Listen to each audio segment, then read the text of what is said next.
Good morning friends, so welcome to the prelims booster session. आज का पहला topic है ड्राफ्ट टेलीकम्युनिकेशन बिल 2022। ये टॉपिक आपके गवर्नेंस और इकोनॉमी दोनों के लिए इंपॉर्टेंट है। तो अभी रिसेंटली कई मिनिस्ट्रीज से ऑब्जेक्शन आए थे यूनियन गवर्नमेंट को, इसीलिए डिपार्टमेंट ऑफ टेलीकम्युनिकेशंस ने डिसाइड किया है कि वो कुछ प्रोविजंस जो हैं ड्राफ्ट टेलीकम्युनिकेशन बिल से वो ड्रॉप कर देंगे। तो मिनिस्ट्रीज़ ने कहा था कि डिपार्टमेंट ऑफ टेलीकम्युनिकेशन ऐसे सब्जेक्ट पर लॉज नहीं बना सकता जो कि उनके डोमेन में नहीं बल्कि बाकी के डोमेन में भी आते हैं, बाकी की मिनिस्ट्रीज़ के, और इवन रेवेन्यू इम्प्लीकेशंस भी हो सकते हैं जिसके गवर्नमेंट को।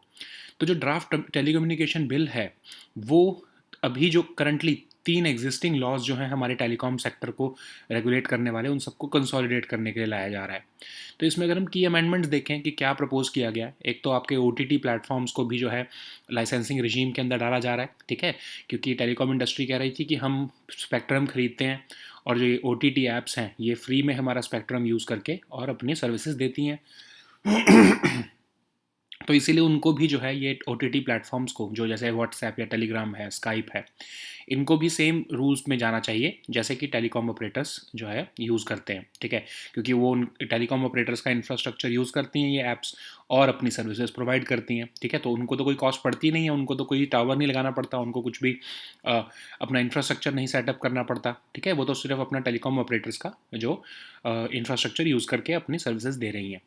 ऐसे ही जो है स्पेक्ट्रम असाइनमेंट के ऊपर भी जो है कुछ चेंजेस लाए गए हैं, जिसमें कहा गया है कि स्पेक्ट्रम जो है ऑक्शन के थ्रू दिया जाएगा, लेकिन कुछ स्पेसिफिक फंक्शंस जैसे कि गवर्नमेंट या पब्लिक इंटरेस्ट से related functions, defence, transportation, research, उसमें जो है एडमिनिस्ट्रेटिव प्रोसेस के थ्रू भी स्पेक्ट्रम दिया जा सकता है।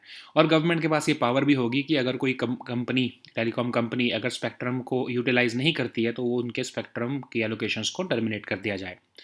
फिर जो एक मेजर कंटेंशियस क्लॉज है वो ये है कि राइट ऑफ वे में क्या होगा कि जो भी स्टेट गवर्नमेंट या लोकल गवर्नमेंट में कोई पब्लिक एंटिटी हो जाए, अगर वो कोई लैंड को ओन करती है तो उनको राइट ऑफ वे परमिशन देनी पड़ेगी टेलीकॉम कंपनीज़ को या टेलीकॉम सेक्टर को, ताकि जो है 5G सर्विसेज के लिए जो है इंफ्रास्ट्रक्चर लगाया जा सके, इवन म्यूनिसिपल कॉरपोरेशन लेवल पर भी, ठीक है। तो जब तक वो कोई सब्सटेंसिव ग्राउंड नहीं देते हैं कि यहाँ पर आपको ये इंफ्रास्ट्रक्चर नहीं लगा सकते हो आप, तब तक जो है ये राइट ऑफ फ्री वे माना जाएगा, ठीक है। अब ऐसे ही जो यूनिवर्सल सर्विस ऑब्लिगेशन फंड है, जिससे कि टेलीकॉम कंपनीज़ के ऊपर लिवाई लगाया जाता है ताकि उसका यूज़ करके गवर्नमेंट कम्युनिकेशन सर्विसेज डेवलप कर सके रूरल और अंडर सर्व्ड एरियाज़ में। तो उसको जो है यूनिवर्सल सर्विस ऑब्लिगेशन फ़ंड को टेलीकम्युनिकेशन डेवलपमेंट फ़ंड में कन्वर्ट कर दिया जाएगा, ठीक है। सो अब जो ये टेलीकम्युनिकेशन फंड डेवलपमेंट फ़ंड होगा, यही आपका यूज़ ऑफ जो है रिप्लेस्ड होगा। तो अगर हम देखें साइबर फ्रॉड्स को प्रोटेक्ट करने के लिए भी आइडेंटिटी जो है पर्सन की, उसको जो है अवेलेबल बनाया जाएगा यूज़र को, ठीक है। अभी जैसे आपके पास क्या होता है, आपको अलग से ऐप्स डाउनलोड करनी पड़ती है कि आपको कौन कॉल कर रहा है, तो उसके लिए जो है साइबर फ्रॉड्स को प्रोटेक्ट करने के लिए आइडेंटिटी जो है किसी भी तरह के अगर मैसेज आप भेज रहे हो, टेलीकॉम सर्विसेज थे, तो वो जो यूज़र रिसीव कर रहा है, जो रिसीविंग एंड पे है, उनको पता लग पाएगा कि कौन जो है मैसेज या कॉल कर रहा है। ऐसे ही ट्राई के जो है प्रोविजंस को थोड़ा डाइल्यूट किया गया है कि अभी क्या होता है कि ट्राई जो है उनको की परमिशन चाहिए होती है सेंट्रल गवर्नमेंट को रिकमेंडेशंस के लिए, कि अगर कोई न्यू सर्विस प्रोवाइडर इंट्रोड्यूस हो रहा है या टर्म्स एंड कंडीशंस लाइसेंस की सर्विस प्रोवाइडर को, इन प्रोविजंस को ये बिल जो है वो रिमूव कर रहा है। तो यही क्रिटिसिज्म है इस ड्राफ्ट बिल का। पहला तो ये कहा जा रहा है कि आप अगर किसी भी मैसेज या क्लास ऑफ मैसेज को जो है किसी भी पर्टिकुलर सब्जेक्ट की अगर आप इंटरसेप्शन, मॉनिटरिंग या ब्लॉकिंग अलाउ कर रहे हो, तो इससे मास सर्वेलेंस होगी। सेंट्रल गवर्नमेंट जो है वो कोर्सिव एक्शन ले सकेगी स्टेट या म्यूनिसिपल कॉरपोरेशन पे राइट ऑफ वे रूल्स के अंदर, ठीक है। मतलब अगर वो डिनाई कर देते हैं कि यहाँ पर आपको यहाँ पर किसी भी टेलीकॉम से रिलेटेड इंफ्रास्ट्रक्चर नहीं लग सकता, ठीक है। फिर ट्राई के रोल को जो है डाइल्यूट किया जा रहा है, ऑब्लिगेशन जो है गवर्नमेंट की जो ट्राई को कंसल्ट करने की, उसको जो है एक्सक्लूड किया जा रहा है, उस पर भी कुछ क्रिटिसिज्म चल रहा है। तो जो कंटेंशियस प्रोविजंस हैं, जैसे कि कहा जा रहा है कि अगर कोई इंसॉल्वेंसी प्रोसीडिंग्स चल रही हैं किसी टेलीकॉम सर्विस प्रोवाइडर के अगेंस्ट, तो कंपनी को जो है ड्यू देने ही पड़ेंगे, नहीं तो अदरवाइज जो है स्पेक्ट्रम जो उनको असाइन किया गया है वो वापस ले लिया जाएगा। तो सेकेंड इशू ये है कि डिपार्टमेंट ऑफ टेलीकम्युनिकेशन ने एडजस्टेड ग्रॉस रेवेन्यू ड्यूज़ के ऊपर जो है एक मॉरेटोरियम दिया था टेलीकॉम फर्म्स को। इस पर जो है मिनिस्ट्री ऑफ फाइनेंस ने ऑब्जेक्शन लिया उठाया था कि इससे रेवेन्यू इम्प्लीकेशंस होते हैं गवर्नमेंट के लिए। आप जो है डिपार्टमेंट ऑफ टेलीकम्युनिकेशन कैसे जो है वो ये AGR के ऊपर जो है मॉरेटोरियम दे सकते हो, ठीक है। अगर देने हैं तो ये मैटर्स जो है केस बाय केस बेसिस पर देखे जाएंगे। ट्राई ने जो है डिसअपॉइंटमेंट जो है वो व्यक्त की है गवर्नमेंट को, क्योंकि उनको लग रहा है कि उनकी कुछ पावर्स को कर्टेल किया जाएगा, ठीक है। नेक्स्ट हम टॉपिक देखते हैं किसान ऋण पोर्टल। ये टॉपिक आपके गवर्नेंस के लिए इंपॉर्टेंट है। तो फाइनेंस मिनिस्टर और एग्रीकल्चर मिनिस्टर ने किसान ऋण पोर्टल जो है वो इनाग्रेट की है, जो कि फार्मर्स को हेल्प करेगी सब्सिडाइज लोन्स लेने के लिए किसान क्रेडिट स्कीम के अंडर। इसको डेवलप किया गया है collaboration with multiple government departments के साथ। ये एक कॉम्प्रिहेंसिव व्यू देती है फार्मर डेटा का, लोन डिस्पर्समेंट के स्पेसिफिक्स का, इंटरेस्ट सबवेंशन क्लेम्स का और स्कीम यूटिलाइजेशन प्रोग्रेस का। तो ये सीमलेस इंटीग्रेशन करवाएगी बैंक्स के साथ, ठीक है, ताकि एग्रीकल्चर क्रेडिट को बहुत फोकस्ड और एफिशिएंट बनाया जा सके। अगर हम देखें किसान क्रेडिट कार्ड, तो इसको 1998 में इंट्रोड्यूस किया गया था ताकि जो है एग्रीकल्चर इनपुट्स परचेज कर सके। एक तरह से शॉर्ट टर्म क्रेडिट देने के लिए जो है ये KCC इंट्रोड्यूस की गई थी स्कीम। नाबार्ड ने इसको डेवलप किया था और इसको जो है 2004 में और आगे जो है एक्सटेंड कर दिया गया इन्वेस्टमेंट क्रेडिट रिक्वायरमेंट्स के लिए भी फार्मर्स की, और नॉन अलाइड और नॉन फार्म एक्टिविटीज़ के लिए भी। और ये स्कीम इम्प्लीमेंट की जा रही है commercial banks, regional rural bank, small finance banks और कोऑपरेटिव बैंक्स द्वारा, ताकि टाइमली क्रेडिट सपोर्ट मिल सके बैंकिंग सिस्टम से फार्मर्स को, ठीक है। अब इसमें फार्मर्स इंडिविजुअल या जॉइंट बोरोवर्स, जो कल्टिवेटर्स हैं, tenant farmers, self help groups, joint liability groups of farmers, ये सब जो है एलिजिबल होते हैं इन लोन्स के लिए। और ये फार्मर्स जो हैं इनको 3 लाख रुपए तक का इसमें लोन जो है वो मिल सकता है, ठीक है। और ऑफ कोर्स आगे भी बढ़ाया जा सकता है, लॉन्ग टर्म क्रेडिट भी मिल सकता है, लेकिन डिपेंड करता है कि 5 साल के पीरियड में जो है बैंक की परसेप्शन क्या है उस पर्टिकुलर फार्मर की रीपेइंग कैपेसिटी के ऊपर। ये जो KCC होते हैं ये 5 साल के लिए वैलिड होते हैं। नेक्स्ट हम टॉपिक देखते हैं श्रेयास स्कीम। ये टॉपिक आपके गवर्नेंस के लिए इंपॉर्टेंट है। तो अम्ब्रेला स्कीम श्रेयास, उसमें पिछले 7 साल में जो है लगभग 1630 करोड़ के आसपास जो है पैसे रिलीज़ किए गए हैं बेनिफिशरीज़ को। तो श्रेयास स्कीम जो है ये scholarship for higher education for young achiever scheme है, और इसके अंदर 4 सेंट्रल सब स्कीम्स आती हैं। पहला तो free coaching scheme for SCs and OBCs, जिसमें कि उनको कॉम्पिटिटिव और एंट्रेंस एग्जामिनेशन में जो है अपेयर होने के लिए कोचिंग दी जाती है गुड क्वालिटी की। टोटल इनकम फैमिली की जो है वो 8 लाख से ऊपर नहीं होनी चाहिए।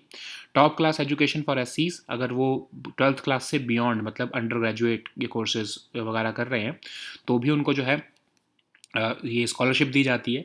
IIMs, IITs, NITs, IIITs, AIIMS, ये सब तो ऑलरेडी इसमें कवर हो चुके हैं। लगभग ऐसे टोटल 266 हायर एजुकेशन इंस्टीट्यूट्स हैं जहाँ पर ये स्कॉलरशिप दी जाती है।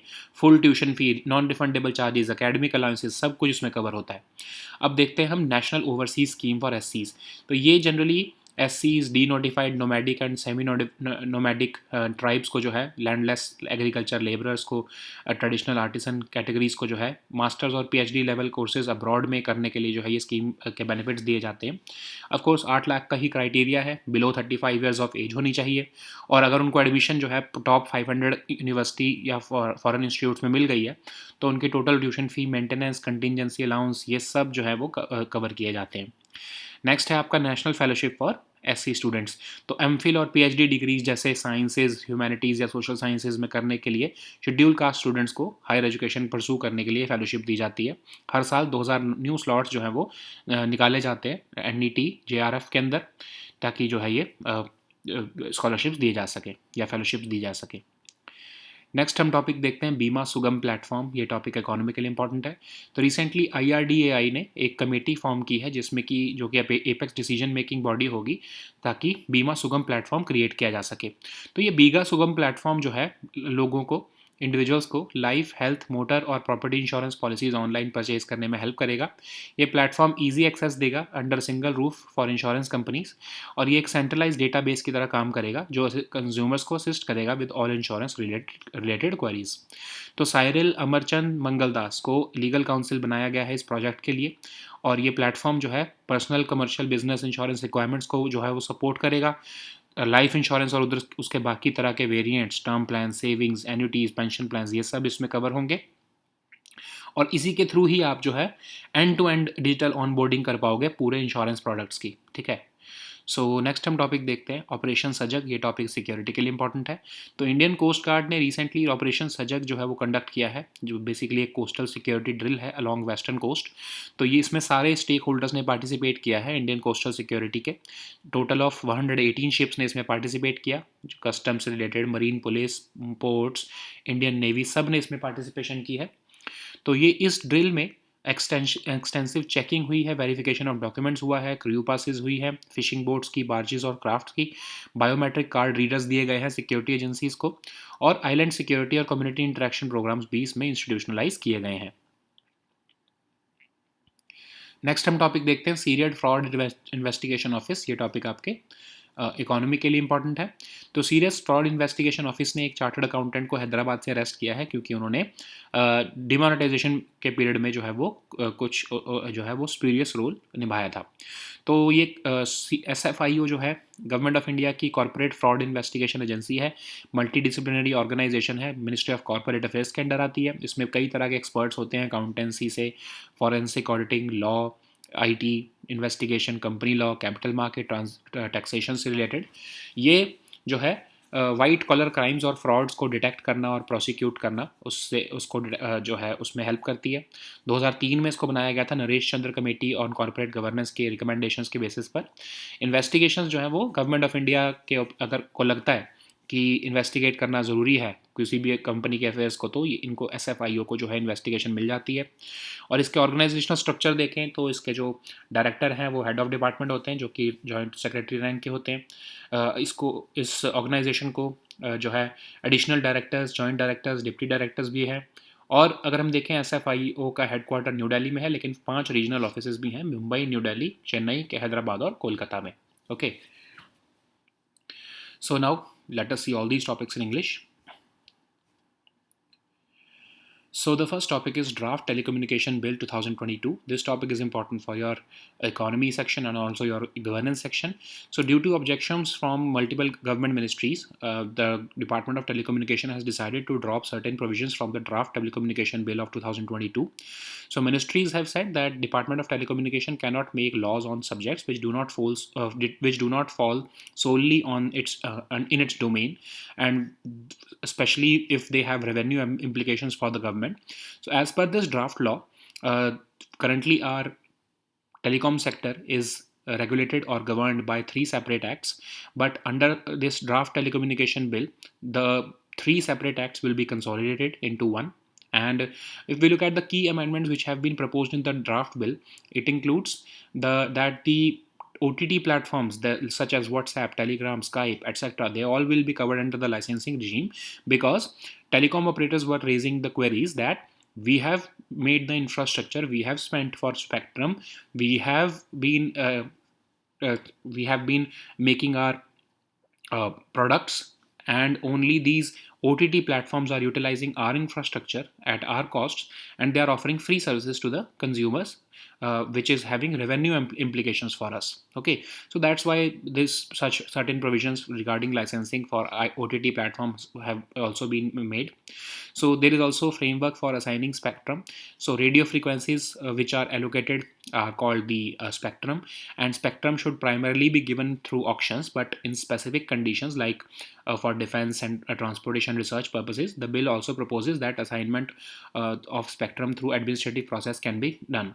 Government will also have the power to terminate spectrum allocations if the assigned spectrum has remained unutilized for insufficient reasons. Okay, so there is also a very contentious provision in which the state and municipal corporation level authorities will have to give a right of way, so that any public entity which owns the land has to give this right of way permission expeditiously, so that infrastructure or related to telecom can be extended.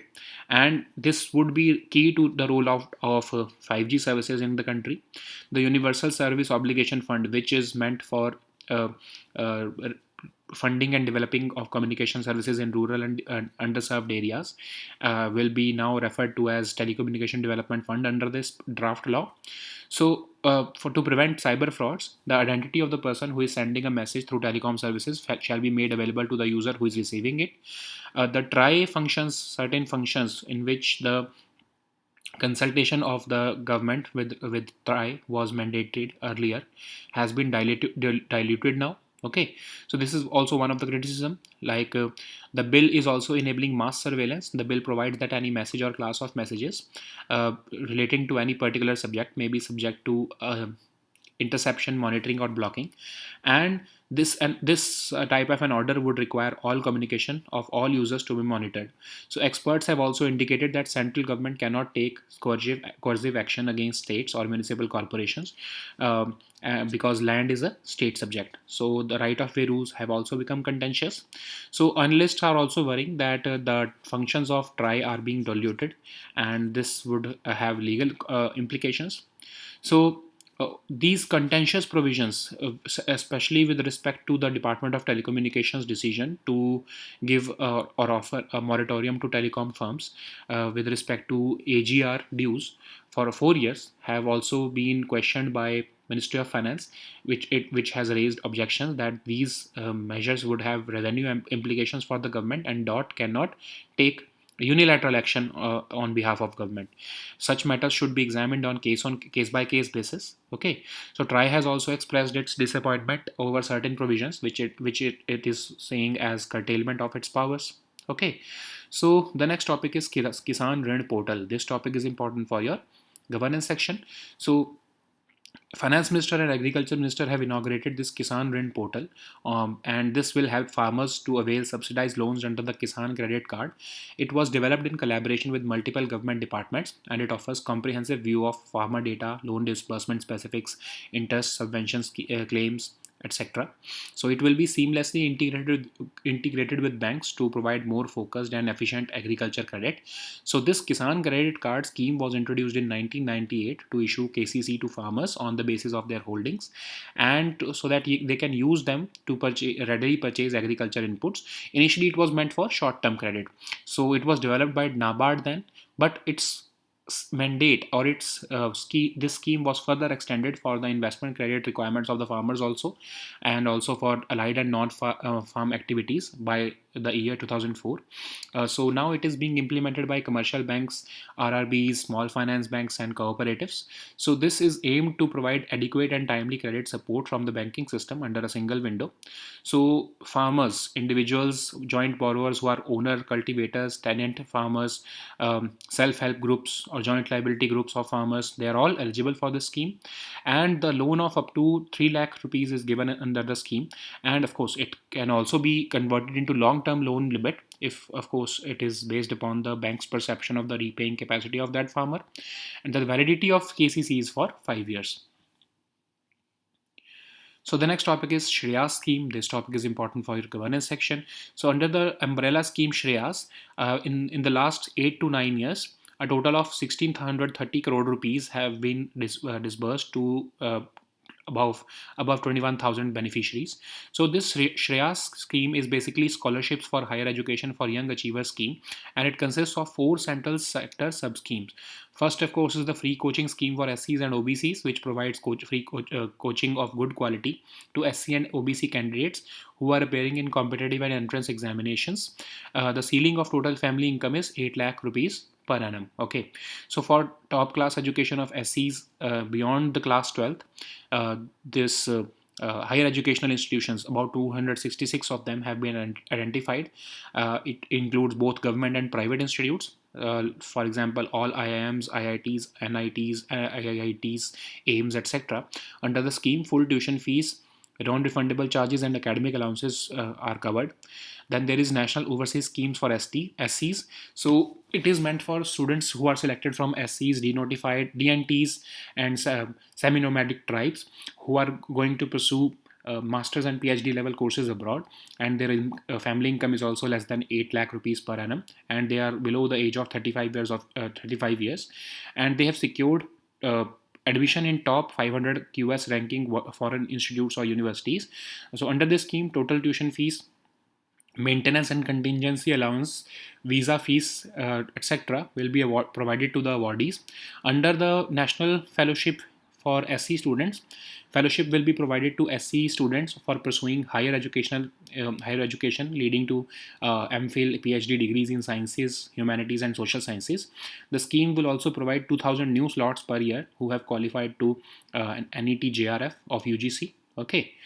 So the next topic is Bima Sugam platform. This topic is important for your economy section. So the Insurance Regulatory and Development Authority of India has formed a steering committee which will act as the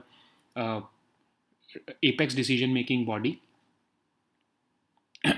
for creation of ambitious Bima Sugam platform. Okay, so this platform will act as a centralized database and it will assist consumers with all insurance related queries.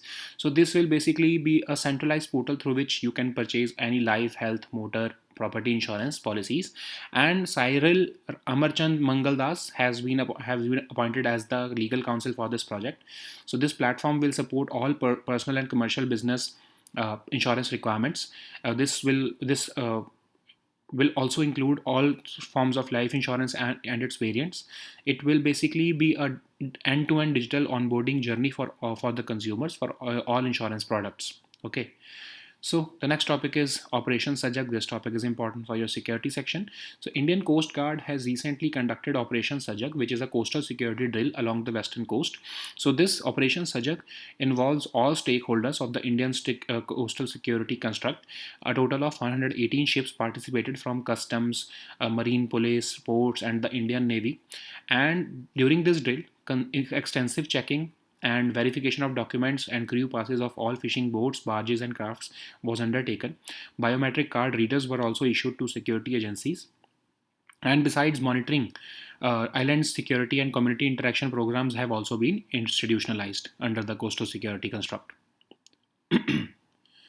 So the next topic is Serious Fraud Investigation Office. This topic is important for your economy section and also your security section. So SFIO has recently arrested a chartered accountant in Hyderabad in connection with his role during the demonetization period.